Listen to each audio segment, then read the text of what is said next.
So reading these editorials along with your subjects gives you that sort of a connection edge where the subject stops being theoretical, starts being more applied. In our first classes, you had given us a book list, and I sincerely followed that. I also followed Mr. Anudeep Durishati's blog. Many aspirants, if they fail to clear prelims, they can utilize the time to go and complete and master these kind of books, just like how you did. But for maths, I needed to tone that muscle, which I had not, really developed after my 10th grade. Some people write beautiful answers, they take 1 hour to write it. Does not make sense for this exam. It actually starts with simple thing as stroke correction, the contrasting ink that you use. These are very simple things, but often overlooked. For your wishes. Really grateful to be in this platform, and as always, gifted to have mentors like you in this journey. This question actually brings me back to the very first conversation I had with you as a mentor. After your class in Shankar Academy in 2022, I had approached you in the staff room, and I told you my specific circumstances, and I asked you if I had to let go of all of this for my preparation. And your first question was, what's the hurry? For the audience of this session, so we have with us Mr. Walter Sylesh. He's a law graduate from the National Law School at Trichy. And after his graduation, he has been preparing for civil services examination. So I've known him for the last 4 years, because Sylesh had been a student of Shankar Academy in the year 2021. So since then, I've been knowing him, and he's here with us today after cracking this exam to share his insights about what helped him crack this examination. So let us welcome Mr. Sylesh. So welcome, Sylesh. So we look forward to learn a lot of nuances about cracking this exam from you. So thank you first for sparing your time for the benefit of this audience. So let me start with the first question about the duration of your journey. Right. So it's been your 4th attempt, I believe, if I'm not wrong. So it's my 3rd attempt. It has been my 3rd attempt. Okay. Yes. I stand corrected. It's your 3rd attempt. And it's your 2nd interview, I believe. First interview, sir. First interview. All right. Okay. So this is Sylesh's 3rd attempt. So you've been the preparation process for 3 to 4 years, right? Do you think there are ways of how you can expedite cracking this examination, or is it the nature of this exam that it actually has to take 3 to 4 years to crack? What do you feel about it?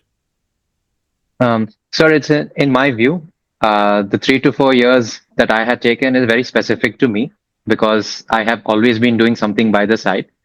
And I've been doing sports, I've been doing international fellowships, travels, government internships, and legal work. So it's a very specific case to me. And like you framed your question, I think it can definitely be expedited. To put an average ballpark, I would say 1 to 2 years is standard.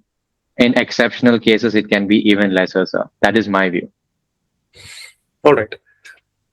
So how confident were you when you were pursuing all your extracurriculars? You were into sports, you are a triathlete. So you participate in triathlons, and in addition to that, you even went to US, did an internship. I think it was a Prometheus scholarship or something, right? Yes, sir. And you were also interning with the Ministry of External Affairs, I believe. Yes, sir. So too many things. So were you not really concerned that all these activities were eating into your productive time for civil service preparation? Sir, this question actually brings me back to the very first conversation I had with you as a mentor. After your class in Shankar Academy in 2022, I had approached you in the staff room, and I told you my specific circumstances, and I asked you if I had to let go of all of this for my preparation. And your first question was, what's the hurry? You need to have all of this. And Okay. having been in the services, I took your word much more seriously. And I found value in pursuing a lot of multiple things because I think they continue to add to my personality. They added to my exposure. They added to my experience that I bring to the table when I serve as a government servant to the government of India. So I would say, yes, initially I was very confident because the syllabus seemed very easy. I was able to grasp concept quickly, but the nature of the exam is such that it needs dedicated practice and structured training specific to the each stages of the exam. This I was not able to do full justice to because of my time commitments due to travels and so on. And that is why I think it took this many years, sir. But I believe a serious candidate who probably does not have all of this can try to do 1 or 2 things by the side, but can, in hindsight, be a little more focused on what is needed to be done for this exam, rather than just being idealistic and hoping that, UPSC will recognize your talent or something along those lines. Oh, that's interesting. Thank you for sharing your insights. And if I were to ask you, how many hours did you invest the last 3 years, every single day, into civil service preparation? Because you've been doing so many other things as well. So, if you had to give a number to it, what would be the total number of hours that you invested on a daily basis to civil service preparation? Sir, my time commitments did not let me spend the usual 10 to 12 hours that most toppers tend to claim or tend to actually pursue. On a very good day, I would probably would have been where I could was not doing other things. When I had dedicated it to for studies, I could do 6 to 7 hours. But on days when I were doing other things, I could give max to 3 4 hours. Some days when I had to travel on international flights and focus on the conference and task at hand, sometimes it was also zero. But I would say as I'm in the exam cycle after prelims, once qualifying that closer towards the mains exam, the number of hours tend to vary based on the need. So that will be my experience. Right. I would concur with you what you said because for most aspirants, it's the gap between prelims and mains when they feel totally in a time crunch. Then they actually put in 12 hours, 14 hours, 16 hours, and all that. But that doesn't happen normally in their day-to-day preparation. It's like more of 4 or 5 hours or 6 hours, something like that. Right. So, what do you think is the importance of pursuing some hobby? Because you have so many hobbies. Even I feel strongly that a person should have a productive hobby because I feel that's what shapes your personality and that gets tested in the interview process as well, right? So instead of being totally bookish, I'm someone who looks forward to aspirants pursuing some or the other hobby. What is your take on that? Why do you think pursuing a hobby is important for this examination? Sir, this view that you hold, I think, made a natural alignment as you as my mentor. And I'm grateful that I've been in over the last few years connected with you. And my view on the hobby is similar to yours. As you said, it's something that goes beyond books. It gives you a purpose. And for me, my hobby and my pursuits were fueling my larger purpose, which was not just to crack this exam, but it was to become an effective, well rounded person who will be an asset to the government of India. This was my thought. So this purpose transcended just, cracking one set of the exam and so on. And the second advantage that any hobby would give is it keeps your mind fresh because you're going to do repeated actions, which is necessary for success in all three stages. And in that process, you also accumulate a lot of stress. So managing your stress through a hobby is a great way. So I begin my day with cycling or running or swimming. And then that gives my mind a break and it keeps it primed for the next journey ahead. So similarly, any other hobby such as reading books could have serve a similar purpose. So I think that'll be my take, sir. Right. I've always admired your command over the language. So, do you read books? How have you developed that? And I feel that's a very important element to crack this exam fast. So, where have you developed that? Is it the result of your reading habit, or what is it about? So thank you for your compliment. I'm glad that um, I was a beneficiary of the CBSE education system and also through support such as mentors like you right from my childhood. So I had other serving officers and retired officers who had come to my house and told my parents about this is something that you can do. So I had always made it a habit to read more. And I'm grateful for my parents. Like on years where they couldn't buy me toys, they always bought me books. And today I'm grateful for that. And of course, reading the newspaper, which anybody can do in this time and age. And with all the exposure of view videos that is available today, I don't think this is an isolated skill that only few people develop. Everybody, even someone coming from the village, has access to it. And they can all bring this kind of skill set to the government of India, sir. Okay. All right. So you've been a lawyer, and can you share if your legal training for 5 years in your law college has actually assisted you in your civil service preparation? Has it made it easier for your preparation? Sir, I think my legal training, in addition to the language, has been a great asset, sir. And I would say that it has helped me in five different ways. Number one, because it's a 5 year course and it's a multidisciplinary course, it's not just the law subjects that you learn. I also had like many semesters of history, economics, political science, sociology, to name a few. And then there were interdisciplinary legal subjects like constitutional law, law and social transformation, international organization, international law. and so on, which had a lot of overlap. The second thing I would say is legal training involved a lot of reading. So my reading speed and the analytical skills, kind of getting to the crux, we used to read hundreds and 200 page judgments just to get a idea of how things are being written, how judges are thinking.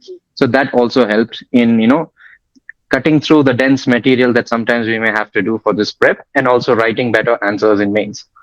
And number third, because in law school you're forced to speak, you're forced to give your opinions all the time. Your articulation and eloquence naturally keep getting tested through various avenues, be it competitions, be it moot courts, and be it debates and public speaking events and so on. So, and the fourth thing, this is my favorite, is that law school, right from your first year, brings you into the real world. It gives you that real world exposure through opportunities to intern. You have mandatory internships in NGOs, on field projects, law offices, judges, and just to name a few. And these opportunities do not isolate you and keep you in a theoretical vacuum. It makes you see that, okay, this is how things are working. Going to a government office will teach you more about that, how it works, than reading a lot of constitutional law or just about governance in general. So this exposure through the 5 years has been an asset. I had even the opportunity to intern with a district collector in my fourth year. So these kind of things help me, sir. And my last point is that law is also a generalist subject. At least in the undergraduate years, you are not expected to be a specialist. You need to must know something about every legal subject, every art subject or commerce, depending on the degree. And I think the same thing is tested in our civil services, so that the exam tests your generalist ability. So I think these are the 5 points, sir. Very well stated, Sylesh. I still remember in the very first week of you beginning your course in Shankar. In fact, you even corrected my understanding of editorial because it was too technical. It was very legal. So you helped me actually get a better sense of the editorials with your legal knowledge. And I think that was an asset because it gives you a head start with respect to CSAT examination, right? This entire big part of your reading comprehension is well taken care of because of your legal training. That's nice. So despite being a lawyer coming from such an eminent law school, then why would you choose political science and international relations for your optional overlooking law? Sir, it is a question that I also been asked a lot of times. And law is a great subject, and the optional as such is amazing. And it was something I actively considered. But at the time of choosing optionals, I had 3, 4 options narrowed down in the beginning. But somehow, due to 4 major reasons, I picked political science. Number one is that in law school, as I mentioned previously, we had 3 semesters of political science. And I took a natural liking to the subject. I was the top scorer as well. So that was my first step towards that. Second, I felt like political science was the more meta subject over law. Law is definitely technical and applied, but political science had the reasons, the why, the normative political science, the concept of how states govern citizens, the interplay between law and constitutions and so on. So it felt more, like where I wanted to understand the subject better. So that is the second sir. Number third, it overlapped with my fellowships that I traveled on. So there was a lot of Western philosophy. So I used to read them actively because it was not dry as most aspirants found it, but it was something that was naturally kindling some interest. So I used to read a lot of those subjects, and I wanted to have that sort of a happiness whenever I was reading my optional. So I picked that. And number four, so this would be my the reason which I mean would align more with my career goals, because I've always aspired for life and diplomacy, representing government in the Indian Foreign Services. So the subject actually had a natural alignment. So I would say that's it. All right. Uh, when aspirants think about political science, their first thought goes into international relations. But it's only when they start studying, they understand, they get in a shock that, oh my God, this is not what I thought about PSIR. PSIR is more about philosophies, thinkers, right? That's like a challenging part to overcome, especially for the aspirants who have no prior background with political science. So what would be your approach in terms of the duration, in terms of the months and the books that's required to master political theories and thinkers? Do you have some words to share on that? Yes, sir, definitely. And a lot of aspirants like me also were drawn in through international relations, and then the other subjects flowed in. international relation just forms part of your paper two, whereas paper one is like the more static, which has all the thinkers and philosophers. So for me, I had always thought about developing depth through reading and then relating concepts, what I see in the news. Fortunately, we have many smart political thinkers like Dr. C. Raja Mohan and Mr. Happy Mohan Jacob, who regularly write columns, and then Mr. Pratap Bahanu Mehta, who writes on the Constitution. So these reading these editorials along with your subjects gives you that sort of a connection edge where the subject stops being theoretical, starts being more applied. And then the syllabus is also limited, sir, because sometimes some people like me who liked reading political science, she started reading too much in depth. I started reading thinkers who are not even there in the syllabus. For my own interest, it maybe helped me, but I would say that if someone who has to develop that mastery for the subject in this exam, they need to have the clarity on the core subject thinkers. For example, Plato, Aristotle, make a major if you master their ideas, you understand the rest of the thinkers much better because they are progenitors of their school. And sir, for political science in civil services, I would say OP Gova, there's a book on Western political thought and Indian political thought. That is a book that many aspirants don't read. They read it selectively. They can definitely try reading that.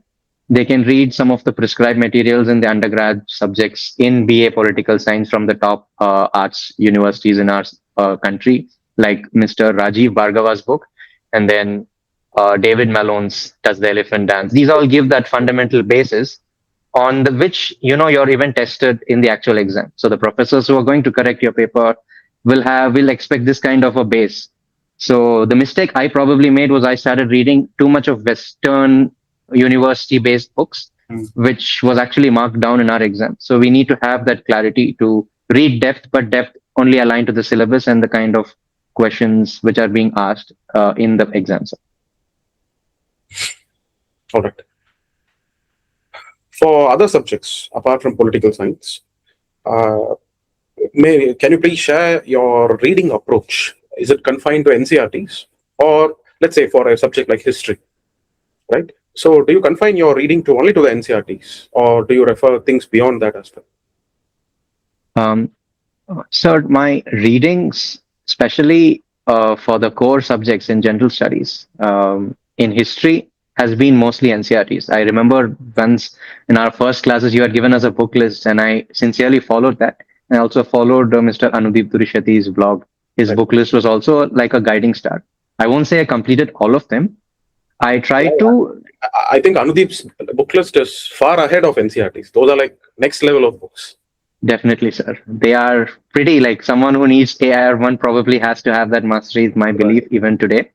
But I stuck to the NCRTs and I stuck to the old NCRTs because I personally prefer reading through a story format because it helps me remember better. But I do know many aspirants read Spectrum because they like the pointed points, bullet points, and the core essence much better. So it's a matter of style and preference. I only read some books like by the authors of these old NCRTs themselves. I think Mr. Ramchandra Guha's India After Gandhi was one book that I read cover to cover after I could not clear my first prelims because then I had the time to reflect and reorient myself. So I kind of did something like that. In fact, I would say that the minute you finish India After Gandhi by Ramachandra Guha, you feel there is nothing more left from PIC to be studied any further. You feel you have got all the confidence that's necessary to tackle any kind of questions. Definitely. And I hope many aspirants, if they fail to clear prelims, they can utilize the time to go and complete and master these kind of books, just like how you did. Did you read the Tamil Nadu books for your history preparation? Because that's something that's been around. A lot of toppers, they used to, especially from North India, they suggest Tamil Nadu textbooks. Whereas we Tamilians here, we don't seem to be reading Tamil Nadu textbooks. Did you read the Tamil Nadu books? Sir, I have not read the Tamil Nadu books myself, but I understand where the toppers from North India suggested because I think the history books that they are used to do not focus on the peninsular history as much. So to cover that blind spot, they try to read about Sangam literature and so on. I think our education here generally kind of tends to cover that in one way or the other. So not all of us read the Tamil Nadu textbooks. So. Right. Okay. Coming from a law background, it's taken for granted that you would excel in reading comprehension. But what about the other area, mathematics? Did you focus on that equally like any other area, or did you have a natural ease with which you handle maths questions? Sir, maths questions were definitely hard, especially under hard time conditions. And for doing them, I had to work hard in the sense I did not, like for reading comprehension, my reading as such toned my muscle to do that. But for maths, I needed to tone that muscle, which I had not, really developed after my 10th grade because I did not have maths as a major subject after. So I used to try and I took a bunch of PYQs from the compilations and trying to see which subjects and which syllabus topics are like repeated more often. The easy ones which I could solve under small time conditions, I tended to focus on that, recognize patterns and go on. So every attempt I have consistently cleared CSAT. So I follow a strict formula for that, and I think that has worked for me. But maths is not something that can be ignored. If you're good at reading comprehension, to buffer your against some, the 10% questions which have ambiguity, you need some safe maths questions which can be for sure correct. So this is what I would do. So you said you focused on questions which end up being for sure right. Right? Is it your practice strategy? Is it like you only select those limited areas where you feel it is actually doable on the day of the exam?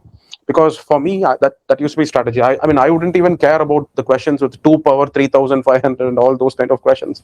I wouldn't even focus on them. Whereas questions based on percentage, where you can apply your mind, you can draw a diagram, maybe work something around. Did you have such targeted areas for your CSAT preparation? Yes, sir. Like you, I also did the same thing, sir. There were earlier in my earlier attempts where I was confident on logical questions more, where you could do diagrams, use percentages, time and work problems, which are a standard in many entrance exams, including the CLAT exam that I wrote for my law school. So those were my focus areas. But after every attempt, I always made it a point that, see, you should not be just clearing CSAT on the margins. If you have the time, work on one more concept that you can apply in the paper. So that has been consistently my approach. In the attempt that I gave, I focused on number system, which is a disproportionately asked topic in all CSAT papers. And many of the concepts through some short courses or on YouTube or through some small academies, I was able to gain some sort of a confidence. So I practiced that strategy only in my mock test, and the same thing, I did not divert even a single way in my actual paper. Right. So I think the ability to clear CSAT comes out of having a vision about how you handle the exam in the 2 hours and you directing your entire preparation in that manner so as to manage the 2 hours, correct? Definitely, sir. That's what they are testing, and if people are able to do it, then they are going to the next stage. Right. So were you very consistent with reading newspapers? Were you having a daily habit of reading newspapers? Sir, I would say for me, at least, my friends describe me as someone who obsessively reads news on the phone or reads the newspaper. So I would say on days even where I could not study because of some other commitments, I always end up reading the news. So my newspaper reading would be like 80 to 85% of all my preparation days. I would have read the news on some account or the other. That's right. That's right. It feels as if you haven't read the day's newspaper, some part of your day has not gone well, right? You feel as if something is missed out when you don't read a newspaper. Yes, sir. I think this is a common trait that we see across people who crack this examination. In the sense, as you said, they are obsessed about completing the day's newspaper. So, how long does it take for you? Let's say you're reappearing in this exam this year as well. So, I'm sure yesterday you were reading newspaper. So, how long does it take for you to read and completely, comprehensively cover newspaper at this point of time? Sir, this comprehensively finishing the newspaper, something I used to do in my earlier attempts, but closer to this where I've crossed the 3 stages, and I think I've built that knack to filter out what's needed, what's not. So I tend to focus on those only, sir. So I won't say I'm fully comprehensively reading. In fact, I think the most I had to do that was for the personality test stage. But for the subsequent attempt, I think for prelims at least, the newspaper's importance is a little less, like closer to the exam, it gets less and less important, whereas your conceptual clarity gets more important, sir. So that's how I'm seeing it. Okay, on average, what would be your per day time that you give for newspapers on a daily basis? So on an average, 1 hour. 1 hour is the time that such a person with ease of reading and comprehending, you are spending 1 hour, right? So for a novice who's just entering into civil service preparation, what do you think should be an optimum time that they should be spending in reading and making sense of the news that comes to the newspaper? What should be the optimum time? Sir, a novice beginning and read the newspaper habit will definitely take more time to do the same thing, sir. But the beautiful thing about reading and how our brain works is that the more we do it, the better we get at it and the faster we are. So initially, even if for a week or 2 weeks, it takes a lot of time, it's better to do it consistently and sincerely. So your mind develops the ability to do things comprehensively. And then over time, the time amount will reduce. And then over time, with your awareness about the syllabus, the trends, you will also start to begin to filter out what is not necessary while retaining the core skill.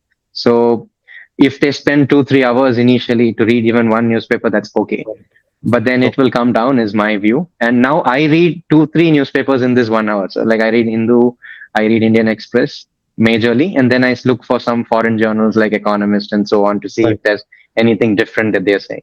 So that's how I went about it. So I'm assuming that you are devoting your time only to the editorials, Third, or is it like you editor. read some select articles by on international relations maybe then? Yes, sir. I have some select things that I would focus on. I will not miss for sure. If I know a columnist is like C. Rajamohan sir wrote an article on South Korea and India relations today, and I have bookmarked those things to show up on my notifications. So I will definitely read them, and then I will read the headlines on something that's happening. For example, if a war or conflict is happening, initially when it happens and when some major event happens, that's when it makes sense to track. But tracking it in the minutiae every day is counterproductive for this exam because we are not going to, Right. the length of the war is so much. I remember in 2023 the Israel Hamas thing happened, and at the time it was news and it made sense to read about all of that, but it's going on for 3 years and then finally it came to a close some a few months ago. So these kind of things will have to reduce its importance, for example. So major headlines, any bills that are passed during the budget season or during the parliament sessions, any national level new events of importance, editorials, op-eds by major people, and then any major sporting events if India has done something or an athlete from here has done. This is what I Right. focus, and then I move on. All right. Thank you. What about writing practice, Sylesh? Because we hear different types of advices coming from people who clear. On one hand, we have aspirants who tend to focus on a daily writing practice throughout their entire preparation journey. And then there are aspirants who only write in the gap between prelims and mains. And then there are aspirants who only attempt test series and they don't do any other writing at all. And then we also have aspirants who may have cleared an earlier attempt, who are not at all into writing at all, and still they appear and get into topmost ranks as well.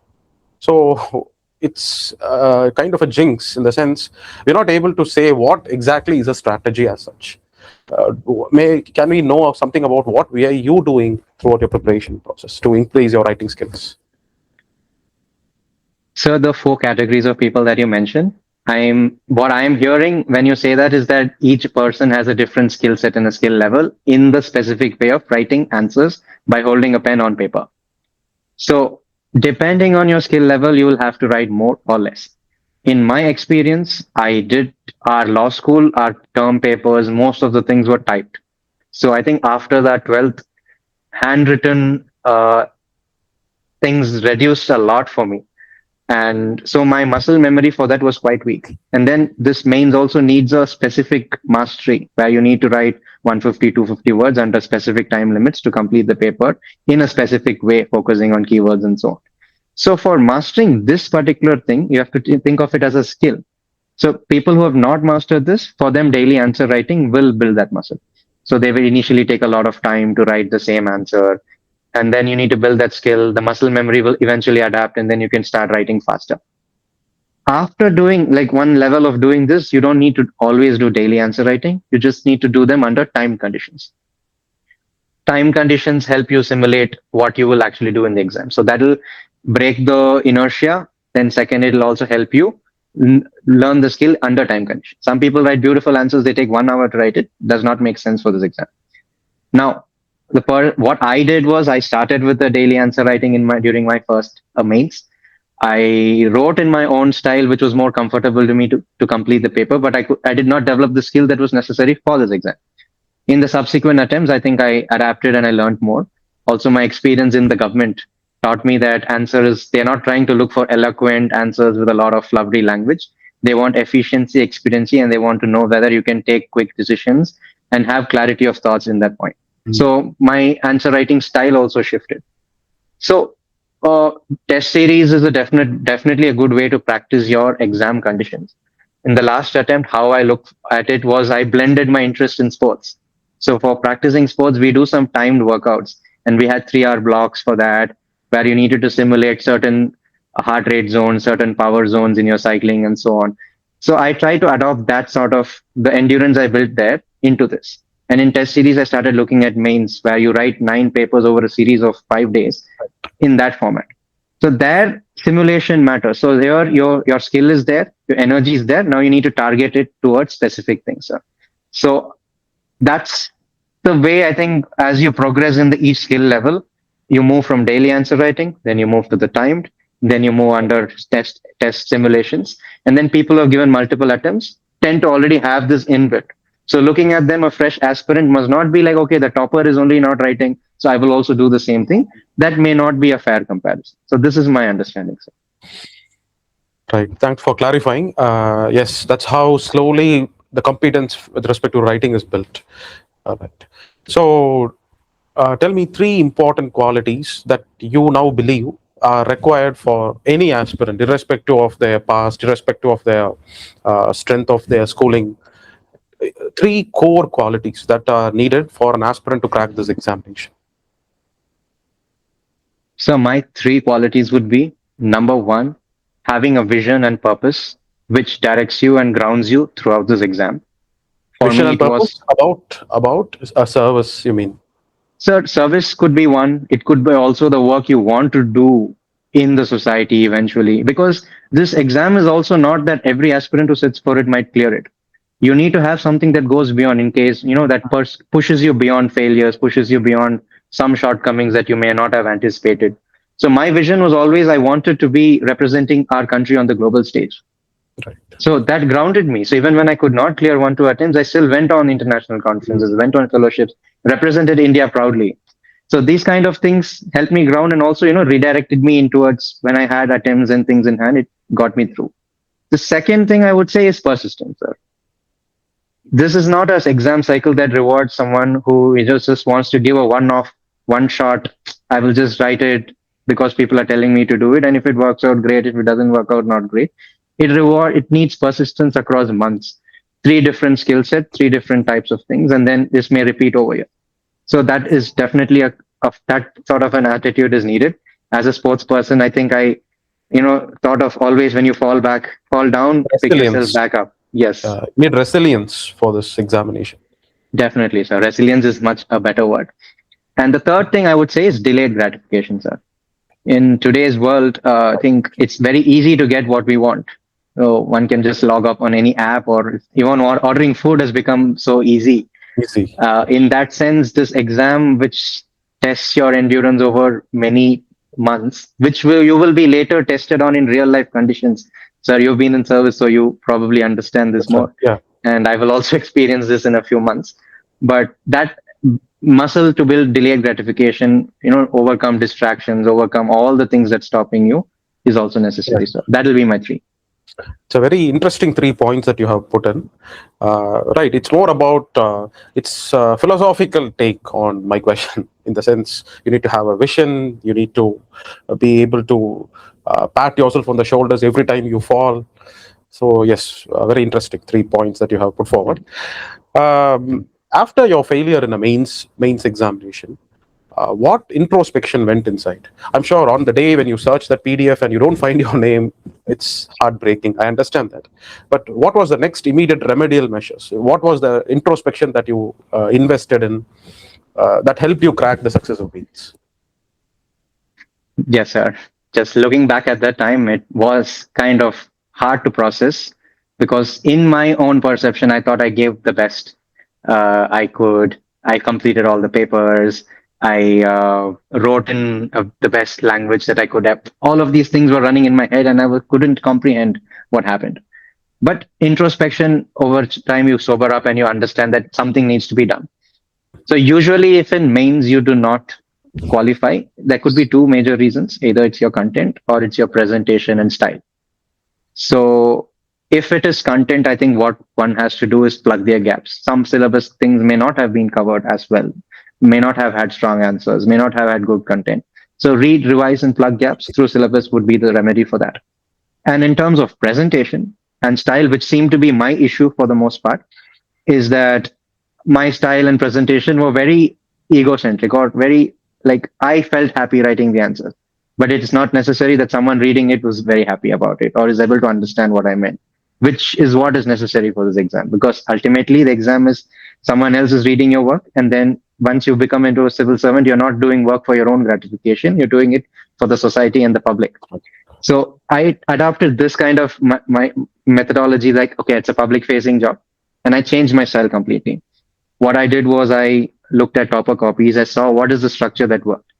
And I changed my handwriting and font. I earlier used to write a American style cursive handwriting, which looked very fancy on letters and all of Right. that, but it did not suit the purpose for the exam. So I made it more clear. I got a bolder pen with more, colors, that color which could easily be discerned by the examiner. I also changed my format from paragraph style to points, because I noticed I could bring in a lot more content in. And I think that is the style that's being rewarded today. And most importantly, this I heard from a serving officer when I was interning at the ministry, is that he always used simple language in his exam, and that's what gave him the most marks. And so I stopped this obsession with flowery language and all of these things that I had in my head, and focused on simple language, focusing on keywords. Keywords have this beautiful thing that one word can say a lot, that you can write an entire sentence with a lot of flowery language, but one keyword could cover all of that. Right. So then you save time, but you are also more effective. And then your answer also looks more precise. So these are the things that I changed. If anyone does not clear their mains, these are the things that they should introspect. You could improve over 100 marks. I improved 113 marks in over my two mains.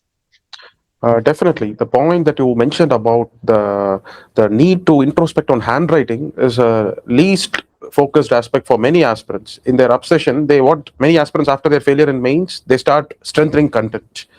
But no matter what your content is, if the examiner cannot find your answers legible, then how can they appreciate your answer in the first place? Right? It actually starts with simple thing as stroke correction, the contrasting ink that you use. These are very simple things, but often overlooked. So what you said is well noted. Coming to another question on current affairs. If I were to give you an option today, in the sense, daily read newspaper plus go through PIB websites now and then, maybe in addition to that, take some current affairs tests, versus another approach where just read newspapers and keep reading daily tidbits from coaching compilations. Plus, at the end of the month, also they have coaching compilations. So, if two approaches are given to you, what would you follow? Or if you have a third approach, please feel free to share. So my approach would align more with the first, but not fully, because I only had newspapers. I did not go to PIB website as such, unless it was shared on some Telegram group or stuff. So I would pick the first approach, because I had never used compilations in my whole of my preparation. Great. It's something I can confidently say, because it has not worked for me. I had tried using it once in my first prelims, before my prelims, because I was nervous and I was panicking that, oh, maybe I didn't study this, maybe I didn't study that. And I accumulated this bunch of compilations, and it actually confused me during the exam. So having said that, I think latest like newspapers for sure. I have a reading habit and I keep buying new books. If there's a new diplomat or someone has written a book on some topic I like, I immediately buy it. And if I see some, data or point that can be used in my exam, I make notes of it. Then in the library that I sit in Delhi, they have some journal subscriptions like Foreign Affairs and India's World and so on. So I kind of selectively read that. Articles and op-eds, if they have some good data. I think experts write data which you can use on your mains also. So, but I should not do anything different closer to the exam after my first mistake that I did. So if I were to divide this strategy into three more, in preliminary, if you do too much current affairs right before the exam, it actually creates confusion and it creates decision paralysis, which is deadly for this exam, at least in that stage, because it requires conceptual clarity at that point.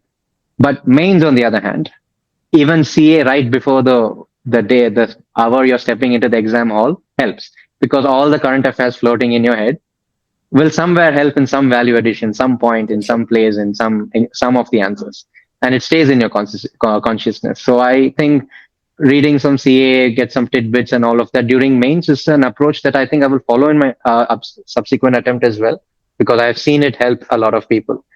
And I think CA is the most needed in the interview stage, because that's when you're tested on your up to date, your updation, your awareness, and so on. And that will be my prioritization of CA That's right. in all the three stages. Uh, you're right. In the sense, even when I prepared, when I take current affairs compilations, I always feel lost. I feel clueless as to what is that I have to take out of that. Everything seems important. So it's like there was a struggle in extracting usable information from current affairs magazines. But as you said, the newspapers did a wonderful job, and it seems like it was the same case with you as well. So thank you for sharing your insights on that. Um, regarding the last phase, personality test, right? It was actually not. It was a little disappointing for me personally when I saw your score. Right, I was expecting something about 200 plus for you, but it was not on expected lines. Can you think about why one? I think 177 or something. What was your score? 176. 176. Right. Despite your command with language, despite your comprehensive nature of preparation, are you able to introspect? Are you able to reflect upon the day, on what happened? And do you have some insights so that people who are watching it can be cautioned about why do toppers who deserve to get 200 plus, why would they actually fall a little lower than the expected score? Do you have you done any soul searching regarding that day's performance? Sir, I think it's an ongoing journey. Even today, that is the thing that haunts me, because across the board from you and from many other people, all that I've heard consistently is that we were expecting 200 plus. What happened? And we were, and so on. So it has been disappointing in that sense as well. But preparing for the personality test was my favorite stage, because this is the stage where I felt like I could actually shine. This felt like all the places, all the things that I've done culminates, and my personality is best suited for this stage. And it's a confidence that carried me. I know a lot of people get scared of PT, but that did not stop me. Mm. However, uh, I think in this case, few things could have worked against me, I think, from what I've introspected so far and what I have spoken with a few people who are familiar with the process, is that, okay, being a good speaker is there. But I think when I traveled abroad, I took on a little more of an international personality. And it was also more slightly Americanized, which meant that my body language, my tone and approach was also slightly different than what was expected on the personality test boards by the bureaucrats with a lot of experience who sitting there. So I initially thought it was an asset and I doubled down on this approach. Although some of the small mistakes I were able to correct, like tone and certain small Accent. micro expressions, accent, and all of that. And some people told me that if I do that, it accumulates, it may rub the board the wrong way, even if you Right. did not intend it so. So these are things I minimized to an extent, but I think I did not do it as much as I should have. Could be one interpretation. The other thing I would say is I am very verbose and layered at times, which suits some diplomatic speaking styles. But sometimes when a bureaucrat or an officer is sitting in front of you, who is not an IFS officer, who's probably used to something else, they want you to talk in like short points. They want you to be showing structure. They want you to be precise. These are things that I will definitely work on in my subsequent, if I get to appear for the personality test again, because I saw some of the toppers who got 200 plus. And I can still confidently say that despite all my potential, I'm not there yet. So I'm never going to say that, oh, I did all this, I did my best. On that day, I was only scoring this much. All that is there. The subjectivity in the process is inevitable. but I will try to minimize those risks and align myself more to the exam, because on my subsequent failures in prelims and mains have been me not aligning to the exam. I don't see the case where it's not different in the personality test as well. So that will be my approach. But as an insurance against this, I think I'll also improve my main score to such an extent that something that is beyond your control like this is not pulling your rank down in the way that it did in my case. Great. I mean, what made your answer great is you not a single sentence, not in a single point. You you mentioned there is something wrong about the board. You said you have something to improve. No, that kind of an outlook is really what makes toppers. So I wish you all the best, and I wish you get the necessary insurance this time in terms of another 100 more marks in your mains. So I'll keep you in my prayers, and thank you for joining us, and thank you for sharing your wonderful experience, Sylesh. I wish you all the best. Thank you. Thank you, sir. Thank you.